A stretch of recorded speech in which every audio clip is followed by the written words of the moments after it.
Naquele tempo, tendo Jesus ido para as bandas da Cesareia de Filipe, interrogou os discípulos, dizendo: Quem dizem os homens que é o Filho do Homem? E eles responderam: Uns dizem que é João Batista, outros que é Elias, e outros que é Jeremias ou algum dos profetas.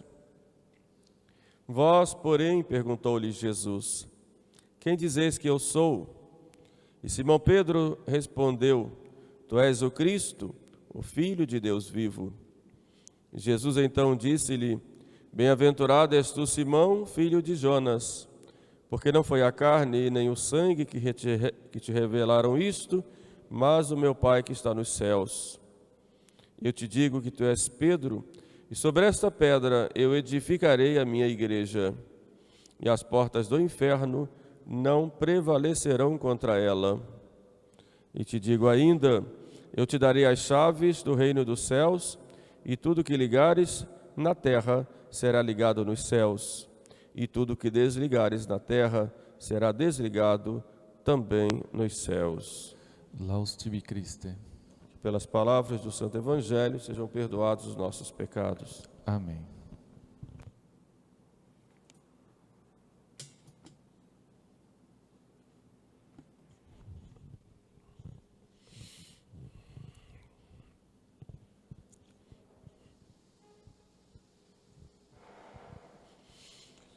Queridos irmãos, ontem nós meditamos a respeito da grande missão de Pedro, como o primeiro Papa, e de como Deus é tão bom para a igreja, que não nos deixou sozinhos, nos deixou aqui um chefe visível, na pessoa do sucessor de Pedro, como pastor supremo das almas, aqui na terra, de modo visível, como dizia Santa Catarina, o doce Cristo aqui na terra. Hoje, na festa, somos chamados a meditar na figura dos dois apóstolos, Pedro e Paulo. Por isso, hoje é uma festa de grande alegria para nós, porque é a entrada dos dois no céu, pelo martírio, e também de gratidão a Deus de ter mandado o seu filho ter edificado a sua igreja e nos colocado como membros dessa igreja, membros desse edifício fundado sobre a pedra, que é Pedro, mas construído por Cristo com as pedras vivas que somos cada um de nós, membros da igreja. São Pedro era um pescador da Galileia, seguia São João e depois vai seguir Jesus. Seguia, mas continuava trabalhando lá como pescador. Ouvia Jesus, mas continuava trabalhando na sua empresa de pesca. Trabalhava com João, Tiago, seu irmão, aliás, André, seu irmão, Tiago e João, que eram filhos de Zebedeu. E depois, então, de um encontro com Jesus, o primeiro encontro, Jesus já olha para ele e diz: Tu te chamarás Cefas. Já muda o nome dele. Cefas significa pedra. Depois, num outro encontro com Jesus, tinha tentado pescar a noite inteira, não conseguiu, e Jesus chega, manda que ele vá ao fundo, vá para águas mais profundas para pescar. E ele diz: Senhor, eu tentei pescar, tentamos pescar a noite inteira. São Pedro era muito experiente, e tentamos a noite inteira e não conseguimos, mas em teu nome eu lançarei as redes. E lançou, e pescou uma tão grande quantidade de peixes que o barco parecia se afundar com o peso, e foi preciso até chamar outro barco para ajudar. E Pedro, então, diante daquele milagre, ele se prostra diante de Jesus e diz que era indigno: afastai-vos de mim, porque eu sou um pecador. E Jesus disse: de agora em diante tu serás pescador de almas. E naquele momento, então, Pedro deixa as redes, seus trabalhos, e segue Jesus. e continua seguindo Jesus, já em toda parte, é testemunha das coisas mais íntimas, mais pessoais de Jesus, é testemunha quando Jesus sobe ao Monte Tabor, é testemunha e se transfigura, testemunha diante lá da ressurreição da filha de Jairo. E no episódio de hoje, já no final da vida pública de Jesus, quando Jesus ia para Jerusalém para ser preso, ele então faz essa profissão de fé que acabamos de ouvir: Tu és o Cristo, o Filho de Deus vivo, iluminado pelo Pai. Jesus então já promete a ele o primado: Tu és Pedro, e sobre esta pedra eu edificarei a minha igreja. E Pedro ali recebe a promessa de ser o chefe da igreja. Eu te darei as chaves do reino dos céus, tudo que ligares na terra será ligado nos céus, tudo que desligares na terra será desligado nos céus. É a promessa do primado. Mas é interessante que Pedro, recebendo a tão grande missão, conserva as suas limitações. Era um homem impulsivo e falava mesmo o que pensava, com muita sinceridade, né? Logo na ida da Cesareia de Filipe para Jerusalém, Jesus fala para eles a respeito da paixão: vamos a Jerusalém, o Filho do Homem vai ser entregue, vai ser preso, vai ser maltratado, escarnecido pelos pagãos, pelos gentios, depois vai ser morto e vai ressuscitar. E Pedro, agora já falando segundo a sua própria cabeça, chama Jesus de lado e diz para Jesus: Senhor, que isso não te aconteça, não vai te acontecer isso, porque era inadmissível na cabeça de Pedro e dos outros apóstolos um Messias derrotado, um Messias que viesse, que fosse morto, porque o Messias iria estabelecer um reino num esplendor. Então era inadmissível para ele a cruz. Imagine pensar um Messias crucificado. Nós muitas vezes somos assim, queremos um Jesus sem cruz. E Pedro então chama Jesus de lado e diz: isso não vai te acontecer, Senhor.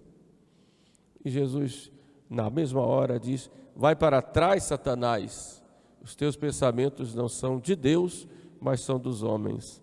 Aí nós vemos em Pedro a figura do homem pecador, frágil, que foge da cruz, que não compreende, e vemos Pedro o iluminado. Não foi a carne nem o sangue que te revelaram isto. É um grande mistério na igreja, um grande mistério, inclusive nos homens da igreja. E esse grande mistério que nos leva a ter uma confiança muito grande em nosso Senhor. E confiando em nosso Senhor, nós temos a certeza que Ele é quem está conduzindo a igreja através desses homens frágeis, que estão sujeitos a essas limitações. Mas é Cristo que conduz através deles. É muito significativas essas duas passagens, exatamente uma depois da outra. E Pedro então segue Jesus. Vai a Jerusalém. Lá em Jerusalém nós vemos Pedro, na última ceia, não querendo que Jesus lavasse os seus pés. E Jesus disse: se eu não lavar os pés, não terás parte comigo. E Pedro então, com os exageros dele, diz: então não lava só os pés, lava a cabeça, lava tudo. E Jesus diz para ele: você já está limpo, basta só lavar os pés.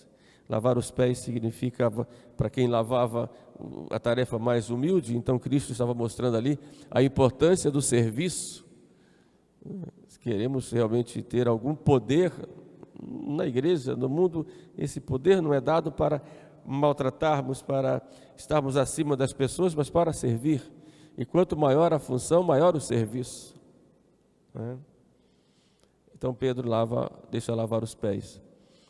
E Jesus vai para o Monte das Oliveiras e lá pede a Pedro, Tiago e João que fiquem com ele, e os três dormem. E Jesus vai a Pedro: você dorme?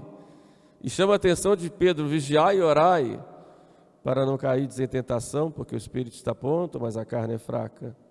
E essa chamada de atenção não é só para Pedro, mas para cada um de nós. E depois então vem Judas e traz Jesus, beija Jesus, já com todo aquele grupo de pessoas, soldados e inimigos de Jesus, à noite. E Pedro, então, naquela impulsividade dele, né? Senhor, o Senhor quer que tire a espada, mas antes de Jesus responder, ele já tira a espada e corta a orelha do primeiro que está na frente, que é Malco. E Jesus diz, guarda a tua espada na bainha. Guarda a tua espada. Ele é muito impulsivo, né? Era o Papa impulsivo. No último conclave que elegeu Francisco, os bispos, brincando, né, conversavam sobre Pedro, diziam, se Pedro fosse candidato a Papa hoje, de certeza não seria eleito. Devido ao seu, mas para ver como Deus escolhe, né? Segundo os critérios novos não seria, mas quem escolhe é nosso Senhor, e escolheu Pedro. E Pedro então depois foge, e Jesus vai preso. Mas Pedro quer ficar mais próximo de Jesus, mas já começa a ter medo, então vai à casa de Anás, o Caifás, o sacerdote. João, que era conhecido do sacerdote, consegue com que Pedro entre, e Pedro então fica lá junto com os soldados, esquentando a mão, estava frio, ali no fogo, e aí acontecem as 3 negações que nós conhecemos. Tu és um deles, ele, não conheço esse homem, 3 vezes, e está ali esquentando a mão. E Jesus está sendo maltratado e julgado lá dentro. E Jesus passa e olha para Pedro, e Pedro chora amargamente arrependido. Traiu, aliás, negou, quem traiu foi Judas, Pedro negou porque não rezou, negou porque estava mais preocupado consigo mesmo. E esse Pedro que envergonhado vai, depois da ressurreição, atestar a ressurreição, quando vai ao sepulcro e entra, vê e crê, Jesus ressuscitou. E é a ele que Cristo aparece, primeiro sozinho, depois aos apóstolos. E é Pedro que vai proclamar ao mundo, no primeiro sermão de Pentecostes, que Jesus Cristo ressuscitou e que foi constituído pelo Pai como juiz dos vivos e dos mortos. E é Pedro quem diz o que tem que fazer penitência e batizar. E é Pedro quem governa a igreja. É Pedro quem batiza os primeiros pagãos. Sempre Pedro. Por isso, na lista dos apóstolos, Pedro é o primeiro e Judas é o último. Pedro depois foi preso, como vimos hoje na leitura, depois sai, vai para Antioquia e de lá cuida da igreja. Então a igreja teve a sua sede em Jerusalém, depois Antioquia, depois Pedro vai para Roma. E lá em Roma, no ano 67, diante da perseguição de Nero, que havia colocado fogo em Roma e culpava os cristãos, nós vimos Pedro, segundo a tradição, querer fugir de Roma. Os cristãos disseram, vai embora, nós precisamos, Senhor, vai embora. E Pedro vai saindo de Roma, né? E quando está saindo de Roma, aparece Jesus vindo para Roma. E Jesus olha para Jesus, Pedro olha para Jesus e diz, Quo vadis, Domine? Para onde vai, Senhor? E Pedro diz, eu vou para Roma para morrer de novo, porque você está fugindo. Esse lugar do encontro de Jesus com Pedro tem uma igrejinha, né? Onde a gente vê lá os sinais, né? Segundo a tradição, da presença da vida que Jesus esteve ali. Aí Pedro abaixa a cabeça e volta para Roma, e é então preso, e junto com São Paulo, e no ano 67 é crucificado no circo de Nero, onde hoje é o Vaticano. Ali era um circo do Nero, e ali Pedro é crucificado de cabeça para baixo e sepultado ao lado, numa necrópole, né? Sempre Pedro. E nós nos alegramos porque hoje é o dia da glória desse grande Papa, no primeiro Papa. E mesmo nas suas fragilidades foi fiel à graça, né? E correspondeu a essa graça e cuidou da igreja.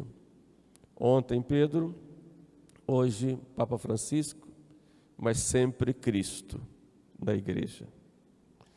São Paulo já teve uma outra história, né?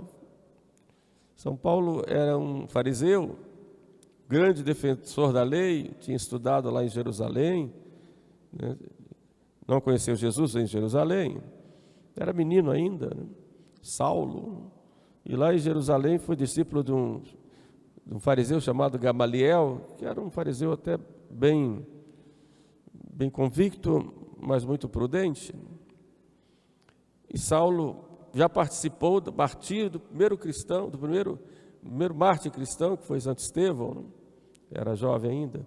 E Saulo brigava, perseguia os cristãos, tinha poderes de chamar soldados e ir lá para prender cristãos.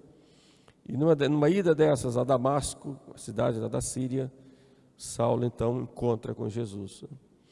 E Jesus já chama, não como Pedro, mas já diz: Saulo, Saulo, por que me persegues? E Saulo então cai do cavalo, já cai cego, e dizendo: Senhor, que queres que eu te faça? E Jesus disse: vai a Damasco e te dirão o que fazer. E Saulo vai, e lá fica 3 dias, 3 noites em jejum, cego.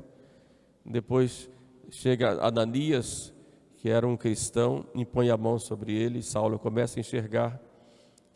E Saulo então faz um retiro de 3 anos no deserto, vai a Jerusalém ver Pedro,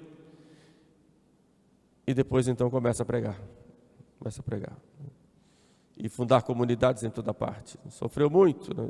Epístola aos Coríntios conta lá, ele próprio conta nos sofrimentos dele, naufrágios, prisões, flagelações, né? Traições, e vai embora, né? Até chegar a Roma, e lá encontra com Pedro, e são presos juntos, da mesma prisão. É interessante, né? A prisão chamada prisão Marmetina, a prisão que tem em Roma, e os dois lá cantam e se alegram da prisão, e convertem os soldados lá dentro da prisão. E como não tinha água para batizar os soldados, eles cavam a terra, brota a água, tem essa água lá ainda, né? Essa fontezinha dentro da prisão, e eles vão batizar os soldados, mas são levados para o martírio, né? Pedro no circo de Nero e Paulo fora da cidade, onde é martirizado, né? Degolado, porque ele era cidadão romano. Então aí nós temos os 2 luminares da igreja, 2 grandes colunas, né? Igreja fundada sobre os apóstolos, mas Roma sobre Pedro e Paulo, né? Nós realmente agradecemos a Deus sermos católicos, estamos nessa igreja, né? Essa igreja que vem dos apóstolos. Por isso somos felizes, porque nós temos a certeza da doutrina, daquilo que a igreja nos ensina, temos a certeza dos sacramentos, a certeza da disciplina. Somos membros dessa igreja fundada sobre o sangue dos apóstolos, sobretudo Pedro e Paulo. Então rezemos hoje, como eu disse no início, pelo Papa, pelos bispos, rezemos também por todos aqueles que estão na missão, como Paulo, que deixam tudo para seguir a Cristo. E que assim, cada vez mais, a nossa igreja possa crescer e levar muitas almas para o céu. Amém. Amém.